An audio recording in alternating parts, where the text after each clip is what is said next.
Happy anniversary, Uncle, and happy Sam. Yeah. Happy anniversary. Yo, King Coles, what's up, cuz? I want to give you a happy anniversary shout out to you and your wife, Misha. I love y'all. I appreciate y'all. And I see them on another note, I see them motherfucking that podcast doing numbers. That's what I'm talking about, baby. Now where them Niners at? Cause you know we here for life. Oh man, happy anniversary, big dog. Man, congratulations again. You know what I mean? On taking that step and you know, all blessings to you and the missus moving forward, man. Wish y'all a happy and a fruitful marriage. 100.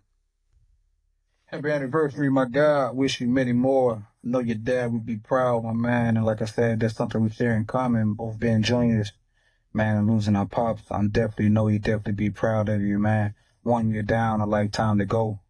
Continue to set the trend for yourself, my man. Continue to live in that legacy and carry the Cole's name to higher heights. Also, man, just continue to keep God first. Keep folks out your marriage. Your marriage will go wherever you want it to go at, man. I wish y'all many blessings, much happiness, and much peace, man. Can't wait to do it again. It seems like yesterday I was just at your wedding, right? But happy anniversary to Dave and his beautiful wife. I wish you plenty more blessings and just keep striving, keep living, keep being happy. Hey, cuz, now you see why I didn't shit at first. I need you to relax. Enjoy your day. Cause I always got something planned. Hey, yo, happy anniversary to you and Tamisha. Yeah. Just know, hey, big little cuz always gonna come through with something try to hit your heart, bro. Hey, we love you. That shit wouldn't happen if it wasn't for you, but, hey, let me just say this right now. Shout out to those, I mean, like, I wanted to get more. I wanted to get a lot more, man. Like, I was trying to go for a tearjerker for real. Like, we're about to get some tears out of you, bro. I don't know this one will. I mean, hopefully it does, too. But either way, definitely go for a tearjerker. But yeah, man. Love you. Many more. Wild Boy Podcast. Welcome to another ROC Boys Wrestling Podcast. As you see, I am Dodo tonight. That is because of a special night. My cousin decided to take a step and leap and have last year, his anniversary. As you guys will see, you guys will hear again, of course. Happy anniversary, babe. But yes, I am your host, Matt, for the evening of March. What? So 24th? Yeah. Raw was pretty cool. Raw was pretty cool tonight. I mean, not so many big things, but I mean, enough things where as though like it was eventful and of course it kind of gave you a good show. I'm not here rewatching it right now. I mean, you can probably hear it maybe a little bit. It's, Cena. Cena kind of laid it in the way, like, he kind of gave the promo exactly the way I kind of wanted him to do it this week, last week. Of course, hearing the whole point of, him saying, you know what I mean, he's not really saying too much to kind of let Cody kind of get his shit off. This week, I will say, it was a little bit different. It gave you energy as far as like really addressing the WWE universe. Saying it's so easy for me to make the decisions I make. Of course, coming out here with a black shirt, saying for Glasgow. Well, I don't know if it's dark blue or not, but definitely gave you more edge, gave you more of an edgy look. And he mentioned the one thing. The one thing that fans, old, new, great fans, you know what I'm saying, minor fans, it's something literally that the fans have, you know what I mean, they had that asterisk on them. The one thing they really hate about his run, his 20 plus year run, is the infamous spinner title. As you know, the spinner title was, and let's be honest, it was a thing back in the day. And so, like, when John first brought out these spinning belt WWE title, it was definitely, it was hard. It was tough. It was tough as shit back then. I mean, like you think about it, like Midnight Club, all that stuff, like Need for Speed Underground, had kind of broke barriers and all those stuff. Those games broke barriers where you had the spinning wheels, you had to spin it on every card you had. So I mean, to have a belt was always fun. You know what I mean? And so it leads into his promo. It was a toy. You know what I mean? It was literally the ultimate WWE toy that a lot of kids wanted. I didn't have one personally. You'll say I had the Undisputed title. I had his one, but either way, it's still a fact. It's like that one existed in the world where it's like you wanted to spin in W. You know what I'm saying? You wanted to be John Cena, the Hustle, Loyalty, Respect shirts. I'm saying you wore those shirts, you wore the caps, you wore the, you know what I'm saying, as The Rock would say, prior to him being the final boss. But that's like shit that you would see before. Of course, you know, it makes, it's all great. And the fact that he literally brought up the fact that he literally upset a kid last week was gold. Of course, we're so used to John bigging up every kid. We're so used to John, not necessarily, and I say this, not necessarily breaking kayfabe. Again, we're so used to John, again, uplifting every kid, being there for the Make-A-Wish moments, being kind of like the headliner for those, if it's not Roman or somebody like that. And literally making dreams come true. This man literally shattered on a dream. And it's just ironic, of course, we're looking at, you know what I'm saying, it becoming a nightmare, which leads into his opponent for WrestleMania coming out. Cody came out, and I mean, I hate to say it, but he held his own with John. I mean, for everything that he said to John, it definitely works. You know what I mean? John is doing his thing, but all right, there we go. There, this is what it really is. John's doing his thing so much as a heel, as working the crowd to be a heel, that you can't do anything but cheer for Cody.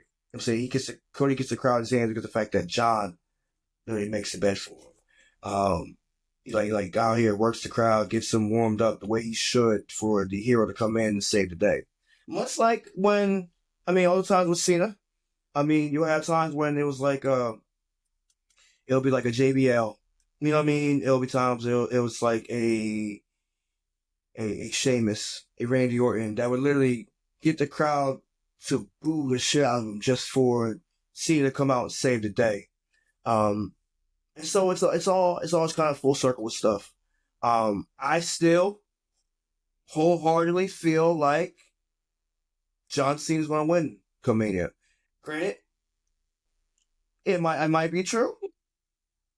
It might be wrong. I don't think it's wrong. Trust me. I've been delivering pretty hard-hitting shit against spoilers, bro. I don't just play for keeps. I'm playing for the fences, only I'm swinging. But yeah, so it's definitely those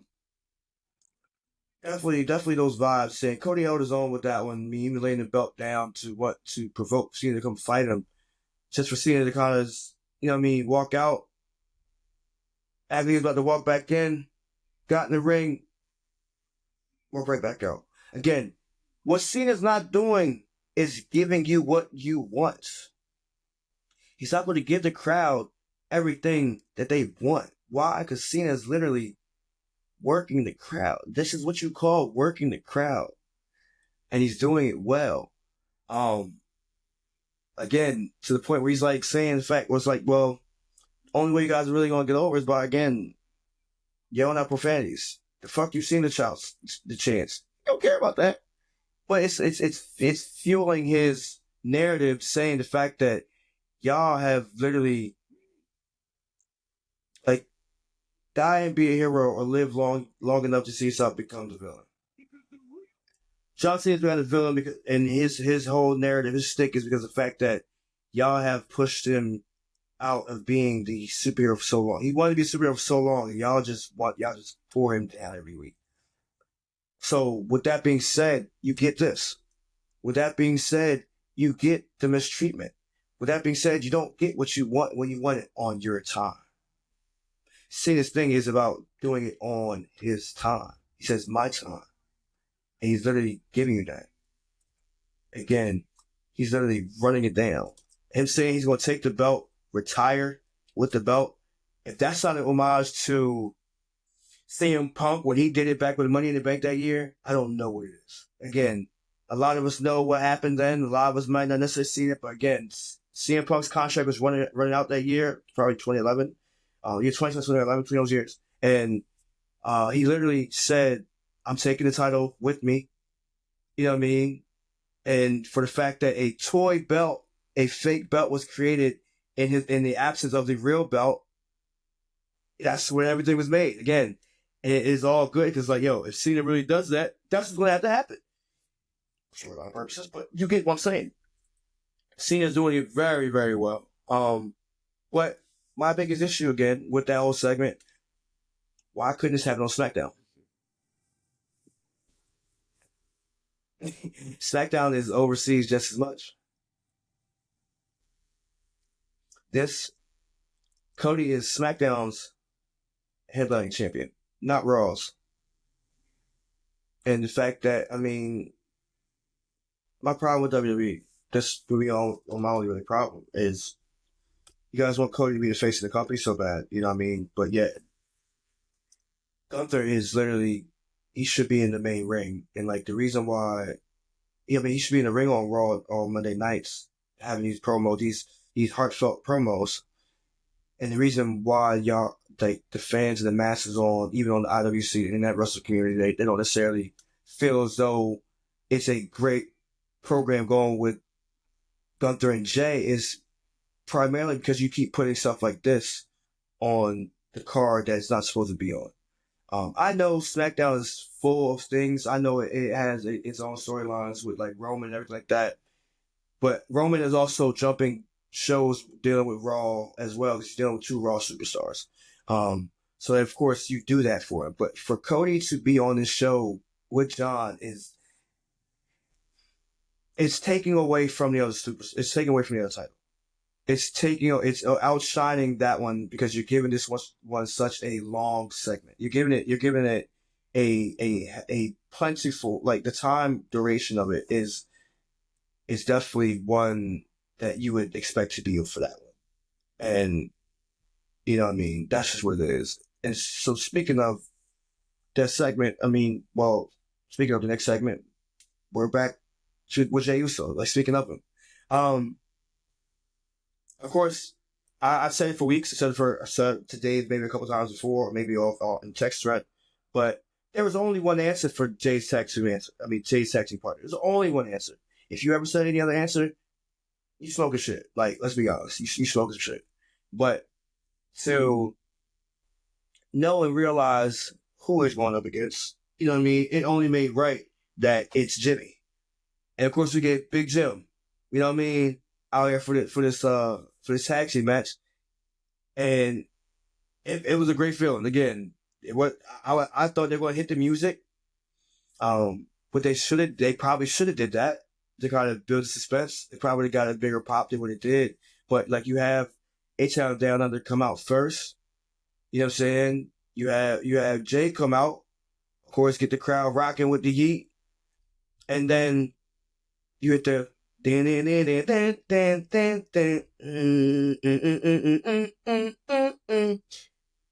imagine how that would happen. You know what I'm saying? Imagine how that would work the crowd. Because again, you would get the Usos back together again. And in all honesty, like for real, I mean, I know they're not saying they're a tag team, but like the official tag team again, but to have Jimmy and Jay both wear the same attire would have been tough. Granted, might get that lit. But to have it tonight overseas for Raw and as a mystery, of course, it would have been really cool. It would have really definitely got all the feels as I like to say. It would definitely would have had this good pop for the night. But either way, still good pop. For the match itself, match was solid. Again, I've been an advocate for Austin Theory, and Grayson Waller too. But Austin Theory has literally become like one of the dark horses that, like, you know what I'm saying? He's like, you know, I fuck with him. You know what I mean? Like he's been one of them, and it's really fun to kind of see him in the ring and do what he has to do. I love the fact that they went back to the if you had the 1D happen again, necessary, needed. You know what I mean? Again, the 18 months since we seen the 1D probably, and like, oh man, it just felt really good to see how both brothers have grown from, I mean, I would say from Mania last year. Again, Mania last year wasn't necessarily a good moment for either one of them. It was lackluster, because of course, you know, that match, it just came off kind of, it was like, it's a super kick match. You know, it's kind of, who's going to lay the last super kick, who's going to lay the last splash type match. But it's still really good to see those two develop. I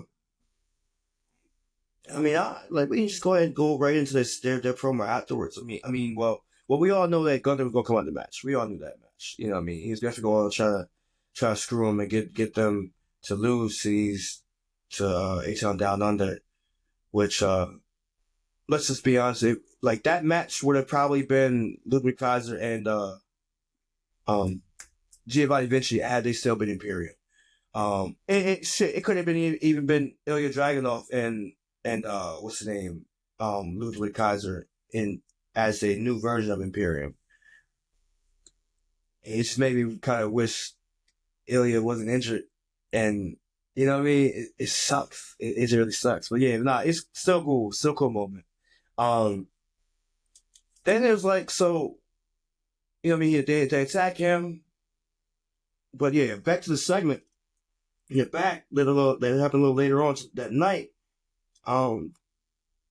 Jimmy and Jay, they nailed it. They nailed it. Love the fact that Jimmy really, he big brother his younger twin. Like, he's bigging him up, like, yo, this Jimmy, I mean, it's Jay that's in here, back here, like, tearing up, crying. They ain't gonna get the job done. You're not gonna beat him, bro. You're not gonna beat Gunther like that. It's not gonna happen. So what you need to do is, you really need to, like, I need right-hand man Jay. I need main event Uso Jay. You know what I'm saying? I need that dude to show up and show out come Vegas. And I love the fact, like, I knew it was going to be somebody involved in it, but it's just a simple principle. I ain't think it was going to be Gunther in Jimmy's crosshairs. Again, him looking out, just like, oh, all right, well, look, I'm going to show y'all, I'm set the tone right now. Him doing that and going to telling Gunther straight to his face, him and, like, y'all two next week. Granted, it'll be cool for it to be Friday, but Jimmy's out here take the opportunity to show Gunther what's up, and then smack him and walk away. I'm fucking with it. Granted, I thought Jay would have at least super kicked the shit out of Gunther the moment he turned around. But nah, Big Jim, remember the name. Hey, like me and Ryan used to do. You like to do? Easy, like, you know what I'm saying? Like, it's shit like that, man. It definitely comes full circle, just makes you feel real great about it. Of course, we get a video package of, like, the next segment, we got a video package of El Grande Americano, aka China Gable. But yeah, that whole package, and then kind of they decided at the segment, Rey Mysterio, Dragon Lee, Chad Gable, and Adam Pearce started talking, saying that Gable can't fight because he needs a doctor's note. We all know who it is in the ring. I mean, the stature, the build, the moves, gracias, that, we all know who it is, bro. But it's still cool to kind of see him do some luchador stuff in the ring, versus his usual technical wrestling stuff. But, I mean, shit, I'm just going right to that match. Let's see. But it's just a principle, like, it's still just kind of like, it's real fun to give that. But we're not done. I mean, I imagine at some point they're probably going to have them unmask unmasked Chad Gable as or El Grande Americano, the big American. They're gonna have them unmask him to reveal that is Gable, which would be cool. But of course, we just gotta wait for that to happen. I love the fact that what's name definitely did the suplex off his damn apron, bro. Suplex was nasty. It was nasty, but it is still the fact that it happened. But I do have a problem with just luchadors as a whole in totality. Like, taking that mask off should not be their Achilles heel, and we need to stop kind of doing it so much. Because, I mean, we got to realize we do have luchadors on, we're going to be having luchadors on SmackDown. We have luchadors on Raw. We have luchadors on NXT. We have luchadors in TNA. They wear masks. Again, the easy tactic, of course, you want it from heel to take the easy way out, but at the same time, I'm tired of seeing it so much. I'm tired of it being the way of every luchador. You know what I'm saying? Like, yeah, they take their mask off, all of a sudden, I can't fight you. You know what I mean? So it's like, let's just get rid of it. You know what I'm saying? I know it's a handicap, but still, let's get rid of it as a whole. Like, it's always the common route that they always go. Great, I know, and like I said, I know it's a sneaky route. I know it's the easy route. You know what I'm saying? It's the way you get the heel over by trying to break tradition. But it's just, come on. Cole also broke his voice cracked terribly this damn segment. Say, "Cause yeah," or they like, come on, Cole. You better than that, bro. You better than that. Like I said, good match. Just didn't like the fact that Dragon Lee's mask got pulled off and he's just trying to cover his face all the time. It's like, for all that, it's like you would expect the luchador to have a tighter grip on the string. Where, like, you know, say have it under the chin as well. And then, of course, do the, have like a double mask under. Like, you just think about this stuff that you could do. You know what I mean? Granted, it might not work, but either way. So, into Hispanic culture, we have the what's the name match between, the Intercontinental match between Lyrica Valkyria and, Raquel Rodriguez. And so, this one,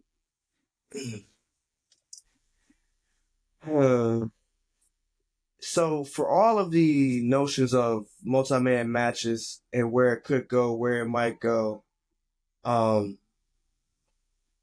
far as with Mania, this one feels like it could go the same route, or they just may have found a way to make somebody a double time champ with Lyra and Bailey.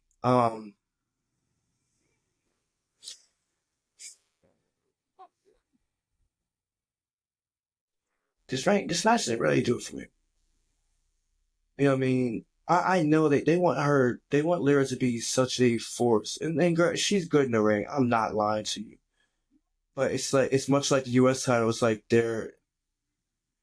we don't care as much as we should. Like, versus the United States titles, which we now care about again because the picture that LA Knight is in, but which against Chelsea Green, we care about Chelsea Green's title reign than we do so much the Intercontinental with Lyra, with Valkyria. And so, I don't know, and granted, I could definitely think it's because of the fact that Chelsea has the personality that kind of makes you care. Lyra does the wrestling, but it's like, I will say, Chelsea's getting better in the ring. I'm saying she's not terrible, but I'm saying, like, she's definitely stepped it up. Maybe the match wasn't necessarily my favorite because of the fact that Raquel was in it, or maybe the ending. Because in all honesty, I'm not a big fan of Raquel. I feel like she definitely needs more polished work. She needs to be more of a menacing heel. Like, she gives me Tamina vibes when it's just like the movement, you know what I mean, that's there. It's not there. And it just needs to be worked a little bit more. Granted, I don't know if she can do it, because, like, I think she wore a knee brace at the first time, much like Tamina. But it's just like, you would want a little bit more from her. But of course, the match ending in the way it did, you know what I'm saying, and then of course, Liv kind of attacking her afterwards. you might think that Liv might be going for this title soon too. Like, you know what I mean? Bayley be back in the picture probably is what happened too. Like, there's probably a multi-man match with that. You know what I'm saying? If they don't do that, let me just say this. If they don't book the multi-woman match with that title, they're definitely going to have those two fight for tag team titles against those two as well. It just kind of fits. I mean, I don't think Bayley has too much going on other than, of course, she's been in the picture with Roxanne, which probably is going to be the match now. But that's probably a stand delivered. But Bayley would kind of give it legitimacy. Like, her getting tag team titles again wouldn't necessarily I wouldn't be against it. I fuck with Bayley. I just feel like she just needs more direction than what she's getting. But like I said, I think they're definitely holding off the Roxanne picture for that. And who knows? Roxanne might be the one that they add into the group. You know, because of course we know Dom is heavily trying to recruit somebody. He's saying somebody needs to be added to the group. And so maybe we get that. Maybe we get a female in there where it's like, all right, it's they can go for the tag team titles, the women's tag team titles, and Liv go for the women's title again. You know what I mean? That's like stuff that we would love. But yeah, either way, it is what it is.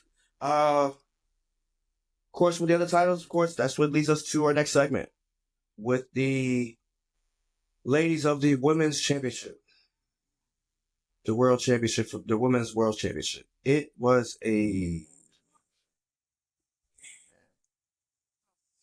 I didn't really like the segment. I feel like we were repeating it way too much. Granted, Bianca and Rhea pushed what's name to the point where she had to get involved. Like, where she finally fought back. What she should have been did a while ago. Because, like, for her to keep taking these ass whoopers, taking these mushies in the face and for her just to be complaining about it not being for her was always weird. You know what I'm saying? Like, as a champion, you would already think that you would do that anyway. Like, but of course, it didn't necessarily happen that way. But Adam Pearce out there saying for this contract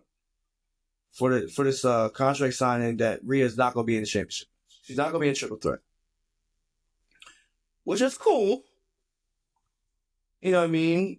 All right, so we're not getting that triple threat. Then what are we doing? So it goes into the fact that Rhea Ripley will be facing Io Sky next week for the title, and the winner to go on the Mania. If I'm not mistaken, we have a couple more weeks to go. But so what? Let's say 30 days. Not 30 days. 30 days? 28 days. Something like that. Either way. 1, 2. 4 weeks away. So yeah, 28 days. For them to want to go for a potential title change already is kind of telling. It's kind of it's weird. See, I like the booking though. Granted, would I love the triple threat match? Of course, we all know triple threat match. Well, definitely love triple threat. I'm all for it. But yeah, this segment has been the same for a little bit. You know, Rhea Ripley coming out there doing her thing, kind of and shooting herself into this whole segment all over again. It's been the copy paste thing for a couple weeks. But I mean, the fact that Io get her shit off was definitely cool, definitely good. But Bianca got booed tonight. She got booed. And I don't know if that's because of her bullshit that she's doing with Jade on social media. Or if it's just because of the fact that they want Io to really retain it. We all know they have really kind of, like the heroes and everything, the ones that, the big competitors, they're pushing to the wayside, and Cena's hitting everything spot on. Like, they love you so much, they hate you at some point. You know what I mean? Bianca's literally one of those. No matter watch the segment again. Hey, Ted's doing this shit, bro. Doing this shit with that. But love the fact that she came out did her own thing. Cause like that's one thing that she did heavily in NXT. If I'm not mistaken, I'm sorry, like, mind you, I'm watching the segment as we're recording, yo. I'm just trying to make sure I see it correctly. And she does have gold fronts in. Taz. Mm-hmm. The influence, the attitude is coming. And that's what I love from Bianca. Bianca has a stick with her that hasn't been with her for a while because she's been very, very babyface-ish for a while. And so now that we're unloading the evolution of where it could go with her, it's definitely, I love the fact that she has a front end, kind of getting the attitude back. But yeah, her getting booed again, it's all leading to what we may want. Is she involved with that? With the Jade stuff? I hope not. But I would not be surprised if it comes down to those two facing each other at some point down the line. Granted, if they do title for like a title champion versus champion type match, not necessarily for each title, but either way they do that, I'm so full. It'll be at like a SummerSlam, Survivor Series, Royal Rumble, or Mania. We all know how that goes. Big Four would definitely mean that would happen then. Just so it's definitely would fit the bill. Gives us, that segment talked about the American. So main event. Main event was actually a good one.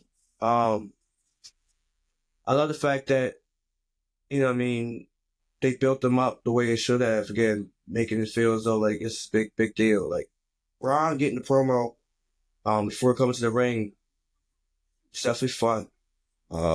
It definitely felt like it should have went the way it should have. Him getting that build up. Oh, I'm sorry. Before I get to the main event.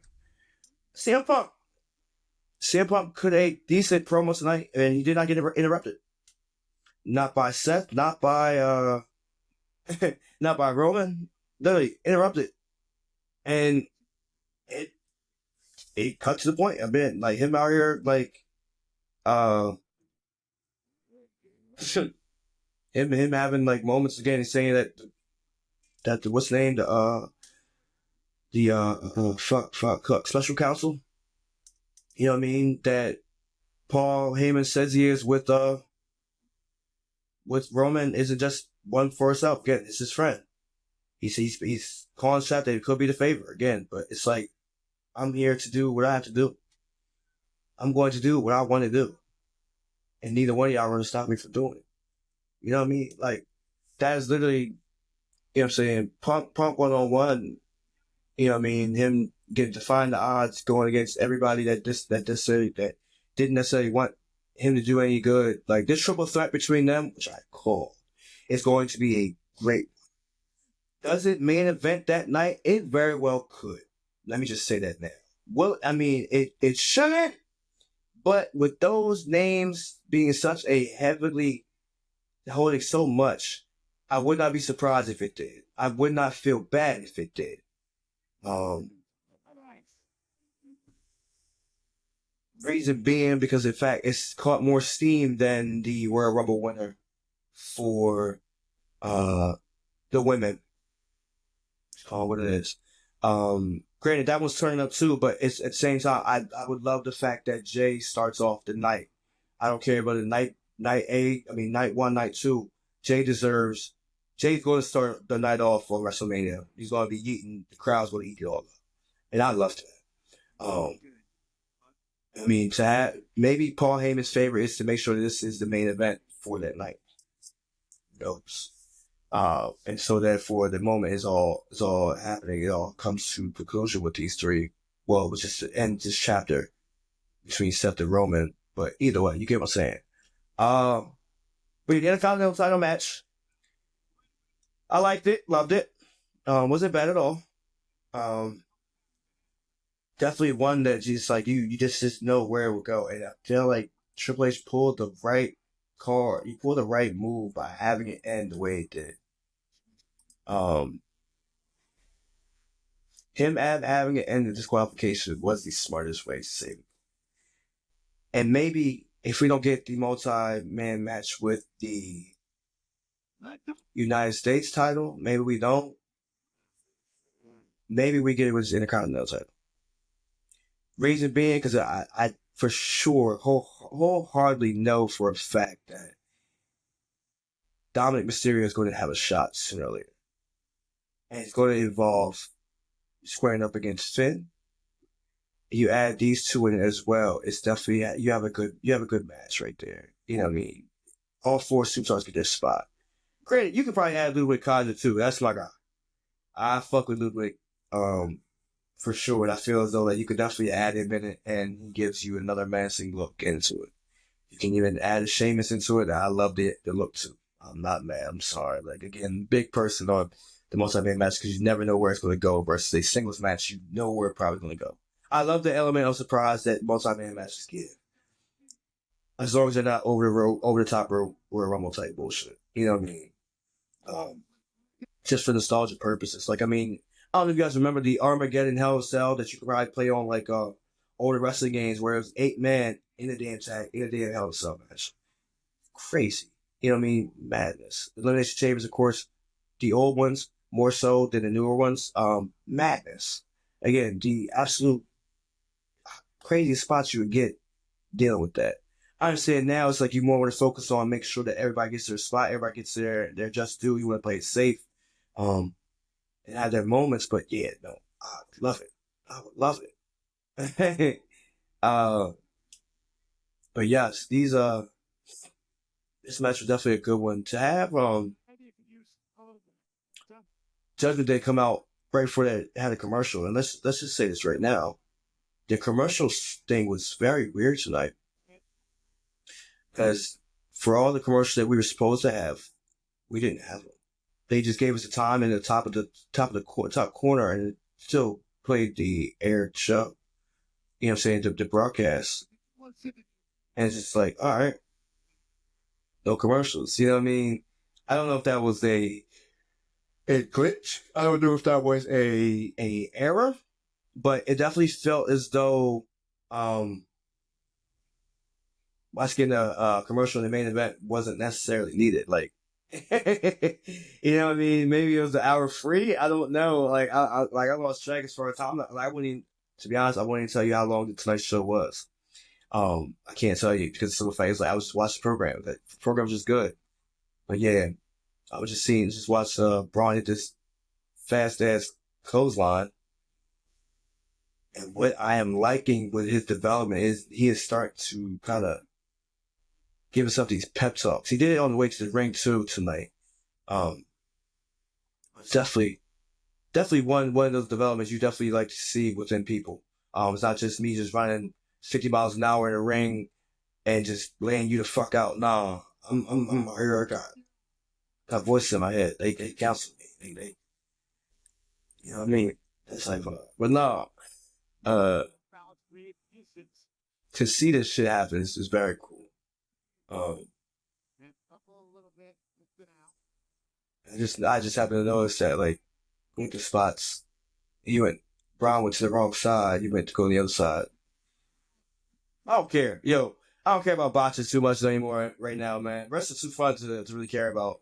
Like, for everything that people like to pick and try to say, like, shit went wrong at, I love it. Fuck. Let me say it now. And the only problem I have is when stuff looks too rehearsed. It looks like you're forgetting spots. You're not necessarily sure what's supposed to happen. Like, they're being idle in a ring where it's like, oh yeah, you hit me here. Like, you know what I'm saying? Sometimes with women's matches, not to be sexist or anything like that. It's just the fact that women's matches come off very rehearsed, very slow. But yeah, nah. Them saving the winner of that match to literally have that proceed going forward. And again, and we never know. We might just get those two of the tag team match against Judgment Day, which I expect at some point before Mania. But nah, still a good one. As for today's show, whatever you want to call it, I give it a solid B for programs that kind of work tonight. Cena, of course, cutting a great promo tonight. Working the crowd the way he should. The reason why I won't necessarily get an A or a B plus is because we definitely expected certain people to be there tonight, and we didn't get it. For all in which we are about our international hometown stars, and I don't care if you gave it to me on a commercial. Drew McIntyre needs to be there tonight. Him not being there is a disservice. Granted, he might just be home. He might be home right now. Like, he might be there. He might be working a dark match. He might. But for him not to show up on television is weird. You know what I mean? And it kind of, you know what I mean? Like, you definitely want to own that. You want to own that shit. You can give me the Viking Raiders. I'm saying, I know, I'm saying it's just Scotland in general. Or you could even give me Piper Niven tonight. Again, like I said, we got so many, it's Mania season, so therefore jumping on 2 different shows doesn't necessarily hurt. Program, it kind of just brings more light to it, but yeah. Definitely weird. Speaking of the Viking Raiders, they don't have anything going on. I think because they had a promo, if I'm mistaken. Maybe not. Maybe it's something I seen on the internet. But either way, it was definitely, it's weird that they're not on TV. You know what I mean? Like, but it goes to show you exactly my point about Raw's tag team division. It's nothing like SmackDown's.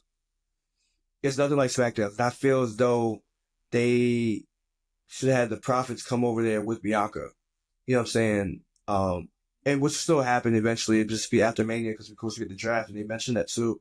But definitely I want to see that happen. I want to see the Raw tag division step it up a little bit more and not just make the War Raiders feel like they're just there or they're just about to get some bullshit type programming. Give them legit contenders. You know what I'm saying? If you want to put America Alpha back in the picture, do it. If you want to do the Judgment Day again, do it. Just stop making these two feel as though they're just there. You know what I mean? Because it's not fair. It's not right. You know what I'm saying? You have enough programming, you have enough time for programming to get them on there. If you have enough programming to put Cody, SmackDown champion, on there, you have enough time to get every one of your Raw superstars that are champions, their own spot, their own segment, to make them feel important. There's no need why they shouldn't. Why they should feel like afterthoughts. And I really feel like that. I'm not sure what SmackDown is this Friday, but definitely looking forward to it. Of course, you know, we're probably going to see a Roman sighting.